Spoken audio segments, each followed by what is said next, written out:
नमस्कार दोस्तों। बात करते हैं आज एक नेक्स्ट नेम रिएक्शन की, हेल वोल्हार्ड ज़ेलेंस्की रिएक्शन की, जिसको अपन शॉर्ट में एच वी जेड रिएक्शन भी बोलते हैं। क्या होता है इसके अंदर? ये अपने पास कार्बोक्सिलिक एसिड होते हैं। Carboxylic acid PbR3 plus Br2, या अपन ले सकते हैं phosphorus, red phosphorus plus Br2 की एक्सेस। Br2 एक्सेस का मतलब Br2 बहुत ज़्यादा मात्रा में, ये आपस में एक्सेस।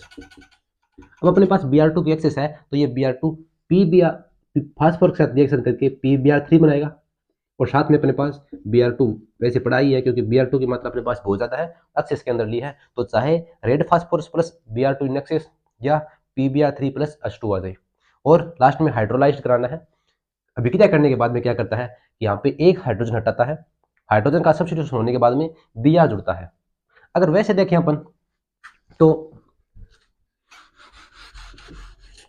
यहाँ पे जो H हटा है, इससे ज्यादा एसिडिक तो ये ओज वाला ग्रुप है, ये ओज वाला H है, ये ज्यादा एसिडिक है या ज्यादा एक्टिव है, क्योंकि यहाँ पे जो बॉन्ड है और H के बीच में ये ज्यादा पोलर है। ये ज्यादा पोलर है तो यहाँ से H प्लस के रूप में बाहर निकलना चाहिए, और सब्सटीट्यूशन है वो यहाँ पे होना चाहिए था OH ग्रुप की जगह, लेकिन अल्फा कार्बन के ऊपर हुआ है। इस कार्बोनिल ग्रुप के पास वाला ग्रुप है वो है अल्फा कार्बन।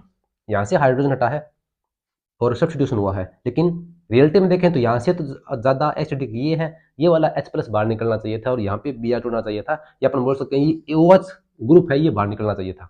लेकिन क्या वजह थी इसके पीछे कि यहाँ से ये वाला अल्फा कार्बन हटा, कार्बन से हाइड्रोजन हटा और Br यहाँ पे जुड़ा। इसका राज है इसकी मैकेनिज्म के अंदर। तो क्या है इस रिएक्शन की थ्योरी की बात करें अपन तो हेल वोल्हार्ड ज़ेलेंस्की, ज़ेलेंस्की है साइंटिस्ट का नाम। हेल नहीं, नर्क के अंदर तो नहीं हुई, हाँ लैब के अंदर हुई है। अपन हेल अलग है, वोल्हार्ड अलग है, ज़ेलेंस्की अलग है, तीनों के तीनों साइंटिस्ट अलग है, उसी के नाम पे ये रिएक्शन बनी है। Carboxylic acid do not undergo alpha carbon substitution. कहने का मतलब है कि कार्बोक्सिलिक एसिड होते हैं वो अल्फा कार्बन के ऊपर जो हाइड्रोजन है या कोई भी ग्रुप जुड़ा हुआ है उसके सब्स्टिट्यूशन में नहीं जाता। सब्स्टिट्यूशन किसका होता है? इस वाले ग्रुप का, ये जो OH ग्रुप है इसका होता है।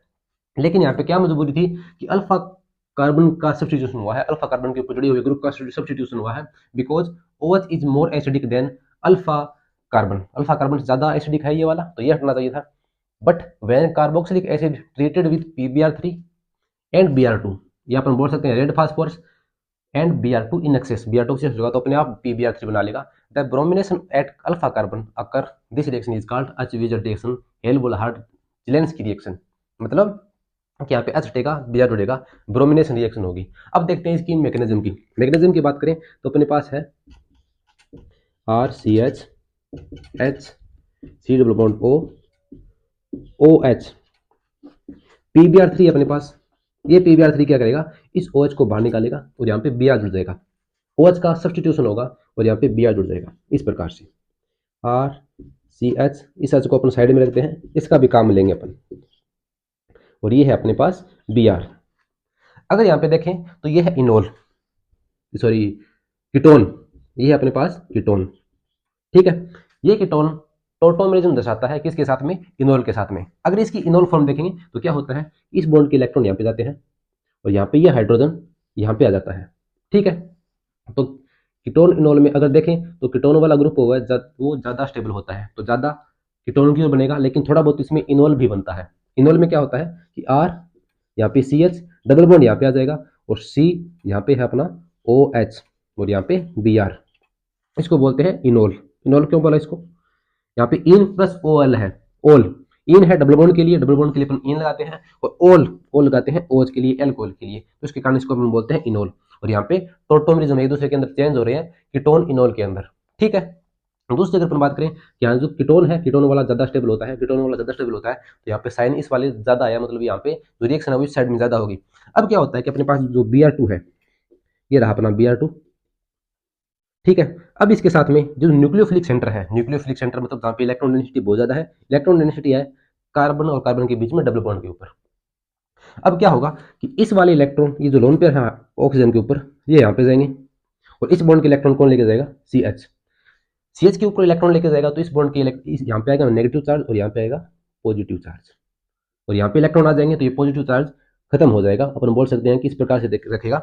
अब ये नेगेटिव चार्ज है, CH वाला कार्बन सेंटर न्यूक्लियोफाइल की तरह बिहेव करेगा, और इसके ऊपर जहाँ पे पॉजिटिव है उसके ऊपर अटैक करेगा। तो मानना कि ये जो इलेक्ट्रॉन है वो इस Br ने ले लिए, इस Br ने ले लिए, मतलब ये ज़्यादा इलेक्ट्रोनेगेटिव मानते हैं, ये ज़्यादा इलेक्ट्रोनेगेटिव होगा।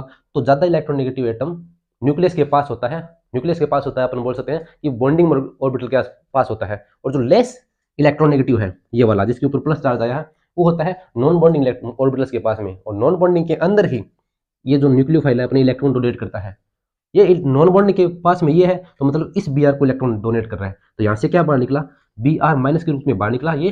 और यहाँ पे जो Br प्लस है उसके ऊपर अटैक करेगा ये वाला। तो किस प्रकार से होगा, इस प्रकार से RCH, यहाँ पे माइनस चार्ज आया, वो इसने Br को दे दिया। अब सेम यहाँ पे C double bond O Br, और यहाँ पे है H। इस बॉन्ड के इलेक्ट्रॉन यहाँ पे आ गए, तो यहाँ पे कौन सा चार्ज आ गया, पॉजिटिव चार्ज। और पॉजिटिव चार्ज बाद में H प्लस के रूप में बाहर निकल जाएगा, और यहाँ पे Br है वो HBr के रूप में बाहर निकलेगा। तो अपन लिख सकते हैं RCH, ये रहा अपना Br, और ये है अपना C डबल बॉन्ड O और Br। अब इसका करवाते हैं अपन हाइड्रोलाइसिस। H2O बचा है अपने पास, इसका हाइड्रोलाइसिस करवाते हैं। तो क्या होगा अपने पास, यहाँ पे जो Br ग्रुप है वो बाहर निकल जाएगा, और यहाँ पे OH जुड़ जाएगा। किस प्रकार से, इस प्रकार से RCH Br C double bond O OH, alpha substituted carboxylic acid, ये अपने पास बनता है। तो यहाँ पे ये लिया था, इसे ये बनाया था, यहाँ पे ये लिया है, इसे अपने ये बनाया है। ठीक है, तो ये थी इसकी मैकेनिज्म कि हाँ अल्फा कार्बन होता है वो सब्स्टिट्यूट, अल्फा हाइड्रोजन होता है वो सब्स्टिट्यूट नहीं होता, उसकी जगह पे OH ही सब्स्टिट्यूट होता है। ये देखो OH सब्स्टिट्यूट हुआ, उसके बाद में कीटोन बना।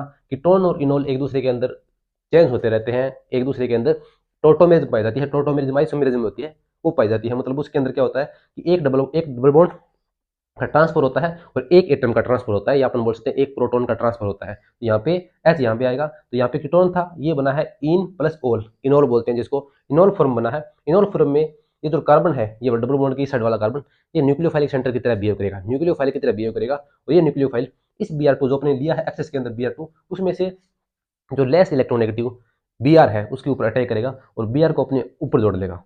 अब इस बॉन्ड के इलेक्ट्रॉन यहाँ पे गए हैं, तो ऑक्सीजन के ऊपर पॉजिटिव चार्ज आया है, और ये पॉजिटिव चार्ज H प्लस के रूप में बाहर निकलेगा, H प्लस के रूप में बाहर निकलेगा। और बाद में अपन अगर इसका हाइड्रोलाइसिस करवाते हैं तो अपने को alpha substituted hello carboxylic acid प्राप्त होता है। इस रिएक्शन को अपन हेल वोल्हार्ड-जेलेंस्की रिएक्शन बोलते हैं। ये थी अपनी इस रिएक्शन की मैकेनिज्म।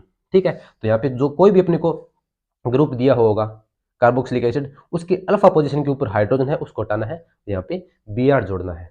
ठीक है, ये है अपनी HVZ रिएक्शन।